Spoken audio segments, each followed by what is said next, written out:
بسم الله. جامعة سانت بطرسبرج الحكومية. من الآخر زي ما بيقولوا كده، دي وحش الجامعات الروسية. دي من وجهة نظر أنا، ودي وجهة أي طالب بيفكر يدرس في جامعة محترمة، جامعة قوية وشهادة محترمة، ويتخرج كخريج بكواليتي عالمية.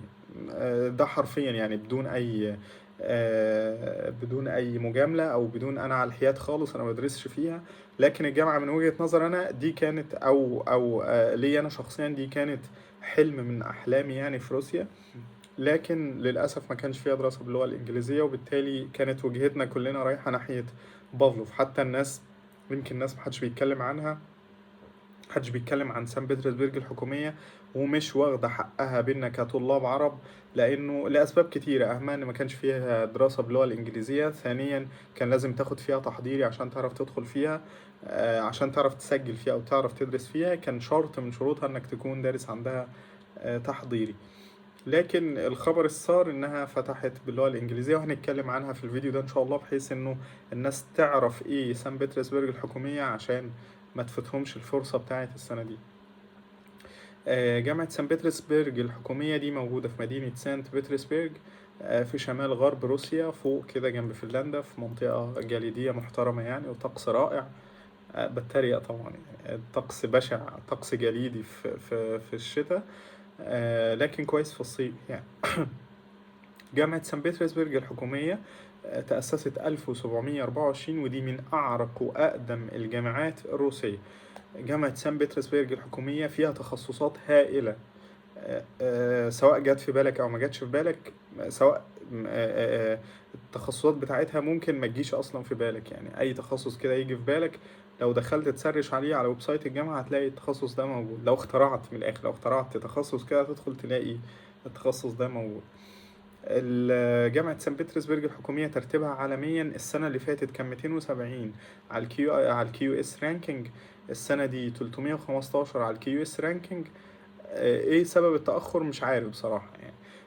لكن الجميل ان الجامعة ليها ترتيب في شنغهاي، ترتيبها في شنغهاي من 300 ل 400، هي بتلعب بين ال 300 وال 400 يعني. ودي حاجة كويسة، ودي حاجة قوية جدا يعني، عشان برضو الناس ما تفتكرش ان 300 و 400 ده رقم كبير، لا. دي حاجة كويسة جدا. الجامعة ترتيبها عالميا في تخصص الطب البشري، يأتي بعد بافلوف على طول، بترتيب 400 450، وده كيو اس رانكينج، في حين بافلوف 300 350 على الكيو اس. ايه تاني نتكلم بقى عن الجامعة قبل كده ما كانش فيها دراسة باللغة الإنجليزية، والخبر السار إنها السنة دي فتحت تخصصات طبية زي طب بشري وصيدلة وأسنان باللغة الإنجليزية. ودي فرصة للطلاب اللي داخلة سنة أولى، جايلكوا على طبق من ذهب حرفيا.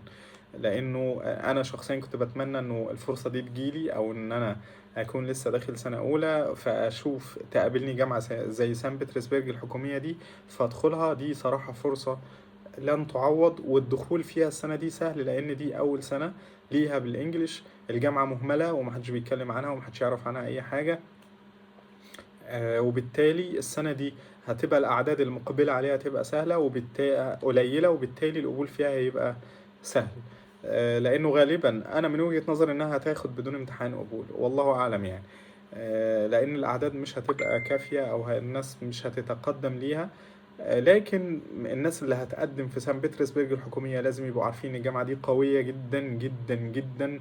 مستوى المادة العلمية فيها قوي جدا جدا، مستوى الامتحانات فيها قوية جدا جدا، لا تقل عن بافلوف من حيث القوة. يعني ممكن هي بعد بافلوف طبيا، لكن ما ينفعش طالب مستواه متوسط أو مستواه ضعيف يفكر في جامعة زي سان بطرسبرج الحكومية، لأنها هتتعب فيه. إلا لو أنت ناوي ترفع من مستواك الدراسي ومستواك العلمي وتذاكر وتجتهد، يبقى تعالى توكل على الله وتعالى. لكن طالب جاي يدرس ويشتغل وجاي مثلا يتفسح والكلام ده، اعتقد ان الجامعة مش خيار كويس خالص ليك، وهتبقى ظلمت نفسك لو اخترت جامعة زي سان بطرسبرج الحكومية. وبالتالي الطالب اللي هو جاي بيدور على دراسة وجاي بيدور على مادة علمية، هو بس اللي يفكر فيها. دي وجهة نظري ودي نصيحتي، انا ماليش ان انا اقول لك تعالى او ما تجيش. عايز تجرب جرب يعني. الموضوع انا مش مش بحكر يعني مش بحتكر الجامعة ومش بقول طلاب معينة تيجي، لكن الطالب اللي هيجي لازم يبقى عارف انه ممكن يتفصل بسبب المستوى الدراسي. الجامعة دي أول سنة ليها انجليش، وبالتالي مش هنقدر نتكلم عن سنة تانية وتالتة ورابعة والكلينيكال هعمل فيها ازاي بالانجليزي، لكن هنتكلم عنها بالروسي. بالروسي الجامعة تحت ايديها كل المستشفيات اللي موجودة في مدينة سان بطرسبرغ، وبالتالي هتتدرب تدريب محترم جدا جدا في الكلينيكال، زيها زي بافلوف بالظبط يعني.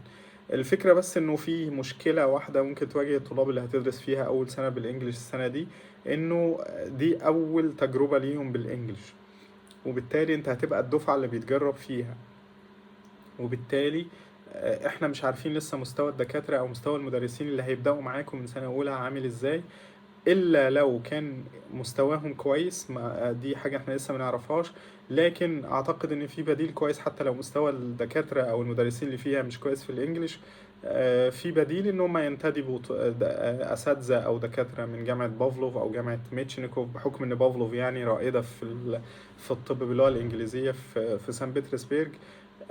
فاعتقد ده هيبقى بديل كويس لو هم عندهم مشكله في اللغه الانجليزيه، واعتقد لو ده حصل يبقى الجامعه هيبقى مستوى في الانجليش كويس جدا جدا جدا، ولا تقل ولن تقل عن بافلوف في حاجه يعني. بالنسبه للتخصصات، الجامعه فيها كل التخصصات للناس اللي بتدور على نيابات فيها او بتدور على ماستر او الكلام ده. الجامعة فيها كل التخصصات، تقريبا كل تخصص له مستشفى في المدينة يعني. فالناس اللي بتفكر في النيابات وعايزة تحضر مثلا تخصصات معينة، ماستر في تخصصات معينة، أعتقد الجامعة من أفضل أفضل أفضل الخيارات اللي ممكن تختار أو المطروحة قدامك. القبول أعتقد قبل كده كان الجامعة اختبارها مستواها متوسط أو تحت متوسط، لكن كانت تشترط إن أنت تبقى دارس فيها تحضيري وكان فيها لغة روسية. السنة دي أنا من وجهة نظري إن مش هيبقى فيه امتحان، لأنه الأعداد مش هتبقى كبيرة، لان الجامعه مهمله بصراحه. وانا من الاسباب اللي خلتني اعمل الفيديو ده او نتكلم عن الجامعه انها فتحت بالانجلش، والسبب التاني انه الناس مش عارفه يعني ايه سان بطرسبرغ، لدرجه ان في ناس كانت فاهمه ان سان بطرسبرغ الحكوميه هي بافلوف، لكن المعلومه دي مش مظبوطه. وجامعه سان بطرسبرغ الحكوميه كجامعه شامله ترتيبها اعلى من بافلوف، لكن طبيا بافلوف اعلى. دي نقطه لازم تبقى واضحه للجميع يعني. الحاجة التانية مستوى الامتحانات، مستوى امتحانات سان بطرسبرغ الحكومية نفس القوة، زيها زي بافلوف بالظبط يعني. الجامعة شديدة جدا، عشان كده اتكلمت شوية حلوين عن الموضوع ده عشان محدش يدخلها ويقول انا اللي اتكلمت وعملت فيديو او انا غيرت تفكيرك او الكلام ده ودخلتك تدخل جامعة مش انت مش قدها. لا، انا وضحت لازم تكون انت ايه عشان تدخل جامعة زي سان بطرسبرغ الحكومية. لو في أي باقي بس موضوع الأسعار موجودة في رابط هسيبه برضه في الديسكريبشن كالعادة يعني. كده أعتقد الدنيا تبقى واضحة شوية في عن جامعة سان بطرسبرغ الحكومية. لو في أي أسئلة تقدروا تسيبوها لي في الكومنتس وإن شاء الله نجاوب عنها. أعتقد إن أنا لميت الدنيا عن جامعة سان بطرسبرغ الحكومية. ان شاء الله الفيديو القادم ممكن يكون بكرة ان شاء الله، هيبقى عن جامعة بافلوف الطبية. ختاما استودعكم الله الذي لا تضيع ودائعه، والسلام عليكم ورحمة الله وبركاته.